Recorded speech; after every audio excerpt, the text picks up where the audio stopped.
Hey guys, did you ever want to try something that is just distinctively Florida? Or what about the taste of Florida, like the true essence of Florida in a drink? Then you need to try black coral rum. It's like capturing the Sunshine State in a glass. But black coral rum just isn't any rum. It's not your average rum. It's actually a celebration of Florida's vibrant culture and history. So with each sip, you're going to be transported back to orange groves, swaying palm trees, and it's going to be as smooth as the sand beneath your feet, whether you're drinking the white rum, the spiced rum, or the black rum. But what really makes this rum special? That's the dedication of the locals who craft it. It's made by those who share a deep love of Florida and only use in Florida ingredients.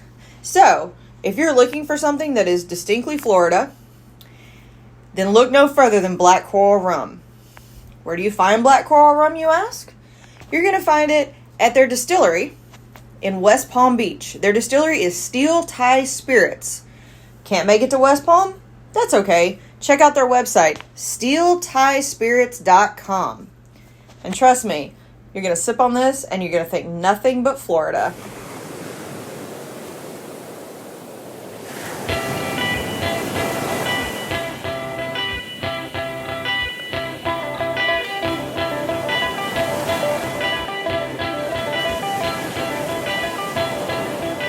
Hey guys, welcome to That Florida Feeling. How is everybody this week? I hope you've had a good week. I hope the weather's been better, or at least warmer. I know that right now Florida's not really participating in winter anymore, and you know what? I'm okay with that. It was like 80 yesterday, and it felt fantastic. I'm just saying. I know that most of y'all are ready to go to the beach, judging by the polls and questions this week. I am right there with you, and you're probably like, well, but you live in Florida. Can't you go year-round? Okay, yeah, but not all parts of Florida are created equal, like I tell you guys. I'm in the northern part again, and we have some cold days, which means that the water's not as warm as, southern Florida. But I feel my beach days are coming very soon. Thanks again to everybody who has interacted with the Facebook, Instagram, Twitter, YouTube, and TikTok pages. You guys are awesome. I really can't thank you enough. I know I say that every time, and yet every time I still mean it. And I love learning about you guys, so thanks for participating in those polls and questions. It's nice to know that there are people out there like you, like me, or you. Today, I want to talk about a town that you have probably heard of. Whether you've heard of it in pop culture or you've looked into the weird, wild, dark, paranormal side of Florida, you've probably heard of Cassadaga. And I'm going to tell you, when I started looking into Cassadaga, I had heard of Cassadaga. It's the psychic capital of the world. It's a bunch of mediums. It's a little strange. I was not prepared for where my research took me. I'm not going to lie to you guys. A lot of this information that I found was, number one, really interesting. And two, I don't think I ever understood really what the people in Cassadaga did until I did this research for this podcast. And, I kind of have a lot of more respect for them now. Because let me tell you, I envy people who just do them. They do their life, they are happy, and nothing's going to bother them. And I feel like that is Cassadaga. And I will tell you why. I feel that now. The name Cassadaga actually comes from the Seneca Indian word meaning water beneath the rocks. Cassadaga is a small unincorporated community in Volusia County. I'm going to call it a town, but it's really more of a community. I'm going to call it a town now. The town is just north of Deltona. So it's towards the east coast of Florida, on the inside, not on the beach. If you've ever driven I-4 from Daytona to Orlando, you pass signs for Cassadaga. Coming down 95 or up 95 and going towards 4, you're going to pass it in that area. It's just south of Daytona and north of Oviedo. It's really, really close to Deltona and to land.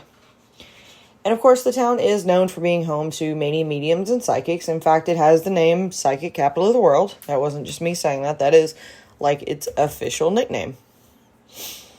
So, when did Cassadaga start? Well, Cassadaga is actually a lot older than people realize. The old town actually started as Cassadaga Spiritual Camp around 1875. The Southern Cassadaga Spiritual Camp Meeting Association was officially founded by George P. Colby, who was actually from Pike, New York, not even from Florida. I don't even know if he had been to Florida before he established this.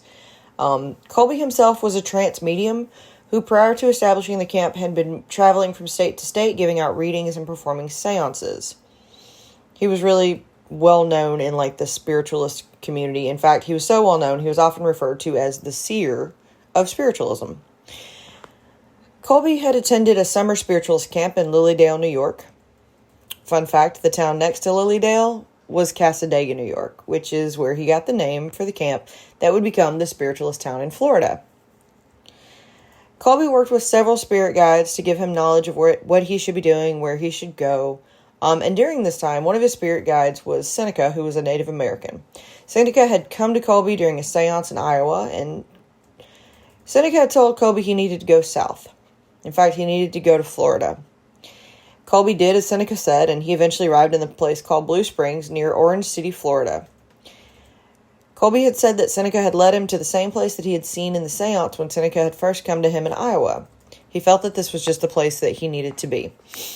Colby officially arrived in Florida in 1875, and on December 19th, 1894, a charter was officially granted by the Southern Cassadaga Spiritualist Camp Meeting Association. January 3rd of 1895, Colby signed the warranty deed to the association for 35 acres. So the beginning of the camp was 35 acres.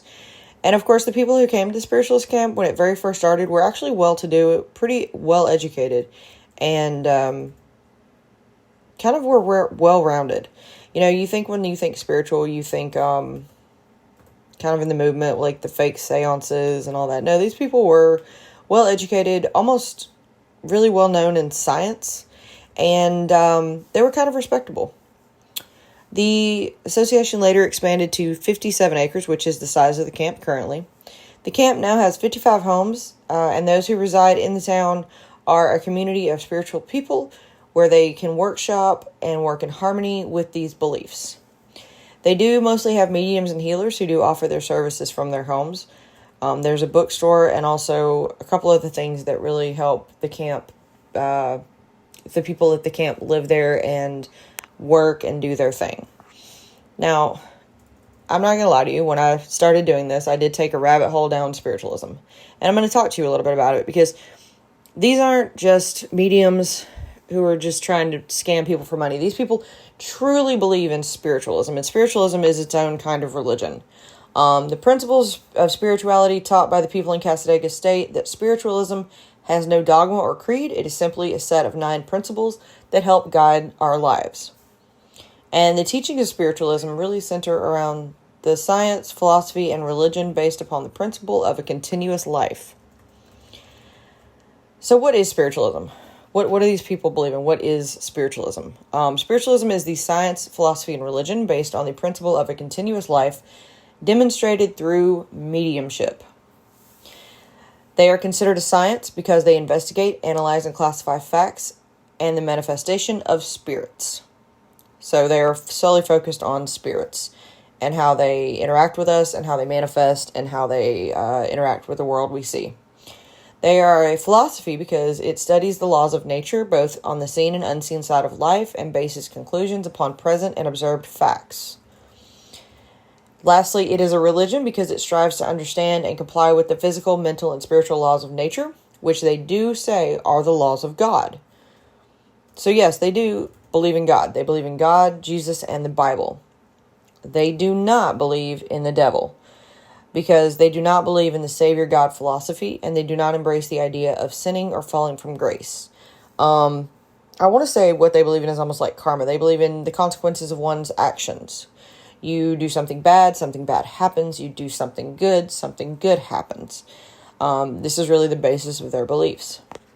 They also believe in heaven and hell, but they don't think of it like most modern day Christians think of it. They think of it as a state of consciousness. They actually believe that heaven or hell can be experienced here on earth. Which, okay, like, I can get behind some of that. They also do not believe in black magic or witchcraft. That is not part of their beliefs. In fact, if you go to their website, they are adamant that they are not into black magic and witchcraft. But they do hold seances. Seances don't necessarily have to be black magic or witchcraft. The seances are really to interact with the spirits and the dead, and to, really, it really helps with that belief of a continuous life. They believe that you are, who you will be, who you always have been, and that doesn't stop just because your body dies. They believe you're still out there, and you're still you, and these seances help you connect to them. The town is full of mediums, and they will do readings and spiritual healings. Readings are done by appointment. Some do have walk-ins, and they each set their own rate. They're kind of their own person, and each lasts about 30 minutes. The readings are meant to be spiritual counselings, basically meaning that any message that is delivered to you from the medium comes from the higher plane and is delivered to you. They do not believe in spreading fear. They want what is best for you. They do not use tarot cards and palm readings in Cassadaga. They are very adamant about that as well. They do not believe in using physical objects to communicate, which makes me wonder if they even use a Ouija board. That wasn't brought up. I couldn't find anything about that on the website. But I kind of feel like these are not Ouija board kind of people, which makes sense if you're a medium or a spiritualist. They do also offer spiritual healing, which is the gift of passing healing energy from one to another. The energy can help bring relief, cures, and heal mental and physical conditions. And they do two kinds of healing. They do a healing by laying upon hands. So the person that needs to be healed will have hands laid upon them, the energy will be transferred, and that's one way of doing it. They also have absentee healing, which is another means of healing. And sometimes in absentee healing, the person can heal someone without the other person even knowing it. Which, I'm not going to lie to you, absentee healing to me sounds kind of like prayer. Of course, I haven't truly studied a lot of spiritualism, so I could be completely wrong, but just upon hearing it, to me, it sounds like prayer. They believe that the body's ability to generate its own healing energy is important in healing, but adding faith, hope, happiness, and kindness can stimulate essential life forces that promote healing as well. So if you go to a healing, spiritual healing ceremony or appointment, the healer attunes with the infinite intelligence, which is all the intelligence in the universe, and then the person receives the healing as the healer is a conduit for these healing energies to come out of them, flow through them, and into the person who needs healing. You can find both mediums and healers in Cassadaga. They all have a website page, and in fact, each little person has its own little biography kind of thing. You just click on them, and you can get in touch with them, and you can make your appointment, which I thought was kind of interesting, and there's a lot more than I thought. Now, what are the spiritualist principles that these people live by? Well, there's 9 of them. The first principle is that we believe in an infinite intelligence. Second one, we believe in the phenomenon of nature, both physical and spiritual, are the expressions of infinite intelligence. Thirdly, we affirm that a correct understanding of such expression and living in accordance therewith constitute a true religion. Number 4, we affirm that the existence of personal identity of the individual continue after the change called death. And that's where they believe that you are who you always have been and who you always will be.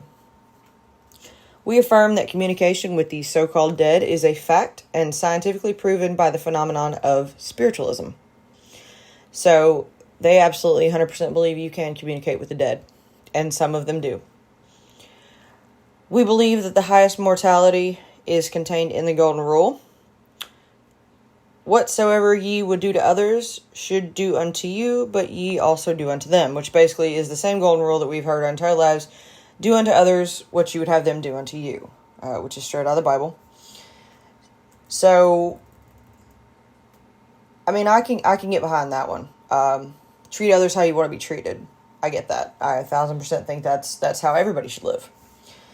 The next belief is we affirm that the moral responsibility of the individual and that he makes his own happiness or unhappiness as he obeys or disobeys nature's physical and spiritual laws.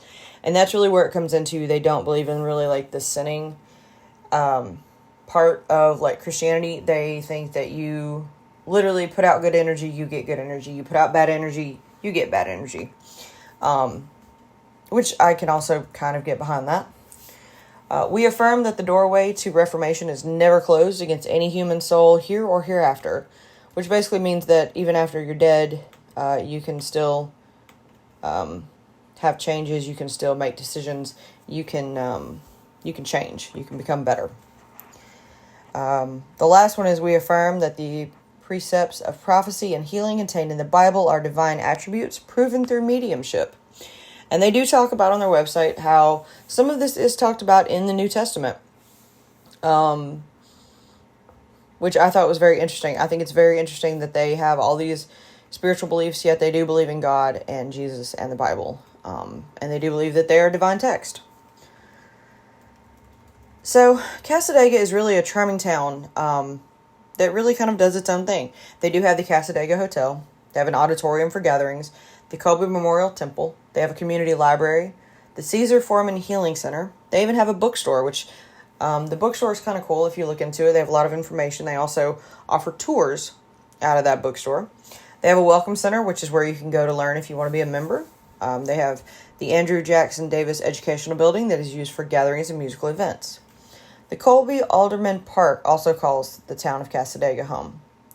The Southern Cassadaga Spiritualist Camp was officially declared a U.S. Historic District on March 14th of 1991, which is where a lot of the mediums and the spiritualists and the healers live, in those 55 homes that is in that historic district. Now, the Spiritualist Camp does hold workshops, events, and tours. They even have a Cassadaga historical tour, which tells you the entire history of the town, talks about the unusual architecture, and if you don't know what I'm talking about, Google Cassadaga architecture and you will see that it is definitely of its own.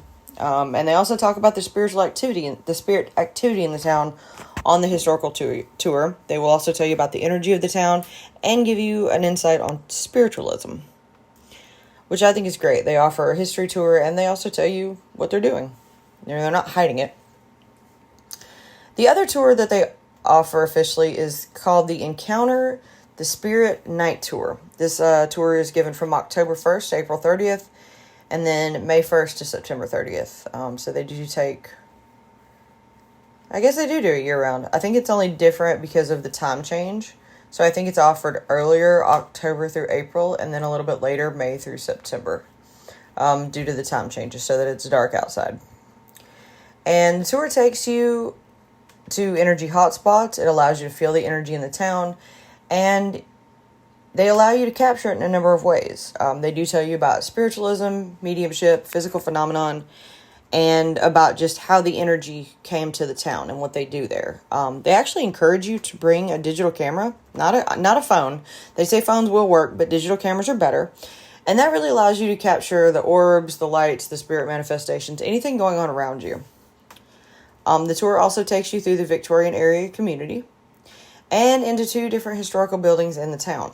The tour is about 2 hours long. It is a walking tour. They also offer private tours and tour packages if you and your group want to go and explore Cassadaga. Cassadaga is also known to be a natural vortex. Natural vortexes occur in other parts of the world, like in Egypt, and I believe Sedona, Arizona is the other one that I can think of right now. And Cassadaga is known to be one of these kind of vortexes, with smaller vortices in various locations on the ground. They have these vortices on the ground, and they believe that they have developed over time due to the activities that are practiced heavily in the camp or town, which I can fully understand that. You do something long enough and it rubs off on not just you, but the community and even nature. You can actually join the spiritualist movement through Cassadaga. They have memberships open. They do hold church services and classes and workshops in the town, but the process to become a member involves a lot. It involves classes, mentoring, approved by the Board of Trustees. You know, you learn to do things. It's very consuming. If you are a member of the spiritualist movement, you are a member of the spiritualist movement, and you are active in this movement. Which is cool. It's cool that they allow people to learn about this and to get insight on it and explore another part of the world. Now, yes, Cassadaga is right out of old Florida, and it has a rich history, and it is a little bit mysterious. But the biggest draw to Cassadaga isn't necessarily the folklore from here. It is honestly the people who are fiercely loyal to one another and their beliefs, and they strictly hold to them. But there's another myth about Cassadaga. So right outside Cassadaga is Lake Helen. Lake Helen's a town, and there's a cemetery by Lake Helen, which is a mile from Cassadaga, and it is called the Lake Helen Cassadaga Cemetery. And this is where people get a dark turn in Cassadaga. This is where people fully believe that Cassadaga has some stuff going on. After researching, I don't know. I don't know if I believe this anymore. But in this cemetery is what is known as the Devil's Chair. The Devil's Chair is a large brick chair in the cemetery, and you will hear many, many stories about it. People are no shortage of telling you, and they are not afraid to tell you. Now, what is the Devil's Chair? Well, the Devil's Chair has a myth behind it, and the myth is that if you sit on the chair at midnight, then the devil will communicate with you. He will appear to you, and you may talk to him himself. Whether you believe he is in human form, or the goat feet with the bifurcated tail, or a red guy with horns, whatever. However you believe that the devil appears, he is supposed to appear to you and talk to you. Now, the story also says that if you have a beer with you, that helps, because the Prince of Darkness apparently likes to throw a cold one back every now and then. The story also says that if you don't want to sit there and talk to him, but you leave the beer on the chair, it will be empty the next morning. I've seen the story say that some have open beers, some have unopened beers. If it's opened, I can totally believe that it is empty due to natural occurrences. If it is unopened, there is some stuff going on there that I probably don't want to be a part of. Now, how did the Devil's Chair get there? Well, the truth behind the Devil's Chair is actually made up, according to Cassadaga historian Lewis Gates. And it was actually started by kids in the area. Now, the actual chair itself, it has a much sadder story. It comes from a real-life, heartbreaking, sad story. A man lost his wife suddenly in the 1920s, and he would visit the grave every day, religiously, every day. And as he got older, it was harder to stand for long periods of time, but he didn't want to stop visiting his wife. So he built this chair out of brick and stone next to her grave to rest while he visited her. And he would talk to her, and then he would come back the next day. Well, once this chair got built, the story started. But the chair itself is nothing but a devotion of love to a couple that was pulled apart too soon. The Devil's Chair, although probably a really good myth, has definitely added to the tourism in the area. It is a town full of mediums. You know, be careful of what you wish for there. But I kind of doubt that the Devil's Chair is the only thing out in the cemetery at midnight, especially if it was started by a group of kids. Now, Cassadaga itself has been featured in many songs and TV shows. It's been the backdrop for movies. It's even got some documentaries, and it's the subject of Ghost Church, which is a podcast by Jamie Loftus. The podcast is on spiritualism, and they have heavily investigated, because I don't know if Jamie's a guy or a girl, so they have heavily investigated Cassadaga due to being a spiritualist camp within the spiritualist movement. Now, Cassadaga truly is old Florida, and it seems like it's truly old Florida because it's kind of rejected the idea of every other city in Florida. Cassadaga is an unincorporated little community or town. There's the nearest Publix is about 6 miles away. They don't have a Publix. I didn't see a gas station around there. They have one nice hotel, which is well maintained and not expensive. The Ann Stevens House is a bed and breakfast that sits just outside of the Cassadaga Historic District towards the nearest town, which is Lake Helen, which is not that far away. There is a restaurant in the town, but it is closed on Mondays. But the town seems to be just a place of happy people, of spiritual energy and happiness and love. And these people who believe in whatever you put out, you will get back, are fully maintaining that. They haven't let a lot into the town to mess up this small patch of happiness that they have created there. And I, for one, think that's amazing. I absolutely think that's amazing. I think that they are doing what they love, what they know, what they believe in. And I, for one, applaud that. And you can find it here in Florida. You can visit Cassadaga. You can take a day trip. You can drive through. Just please be respectful. If you don't believe it, that's fine. I'm sure that there's something that you believe in that they don't agree with or believe as well. But be respectful. That is their home. That is their town. That is their job. That is their life. So when you go visit Cassadaga, Just keep that in mind, that, you know, this is their patch of heaven and their happiness. Don't ruin it just because you don't believe in it. I hope you guys have learned something fun or interesting about a small town with a huge reputation right here in Florida. I honestly can't wait to actually visit the town. Driven by, never actually stopped. It's my next goal.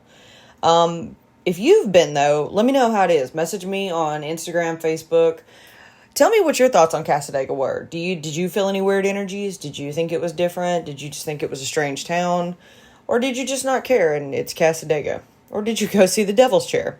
Let me know what you thought. No Florida Man this week because Florida Man has been acting up a lot lately. It was hard to choose this time. And of course, if you saw my Instagram, you know that Florida Woman has been getting in on the action a lot lately too. The one I posted, the Florida Woman used a hot sauce bottle as a weapon. I guess if you're in a fight, you got to do what you got to do. Thank you for listening this week, guys. I appreciate it. I hope that everybody has a great week. I do want to give a shout out to a good friend, Paul Gunn. You can find him on YouTube. It's Pastor Paul Gunn. He is a great friend. He is a podcast supporter. He is starting his own podcast, and I hope that you will check him out. He was very influential in my life growing up, and I have nothing but great things, for this man. So please check him out on YouTube. It's Pastor Paul Gunn. If you have a second, just please check him out. Also, I want to give a shout out to Larry. I did see your review on Apple, and I appreciate it. You have no idea what that means to me. I thank you so much for reviewing. And if you have a second, I do appreciate those reviews. It really does help to get the podcast out to more people. I know I haven't said it in a while, but yeah, if you have a second, Spotify review, hit that 5 stars. Apple, hit the 5 stars. And if you make a comment for whatever reason, it makes it better. I don't know why. But thank you to everybody who has listened, who has participated, who has supported. I couldn't do it without you guys. I hope you have a great week. And as always, guys, that's your daily dose of sunshine. This podcast is a production of Unfiltered Studios. If you would like to know more about joining Unfiltered Studios, please visit our website at unfpod.com for more information.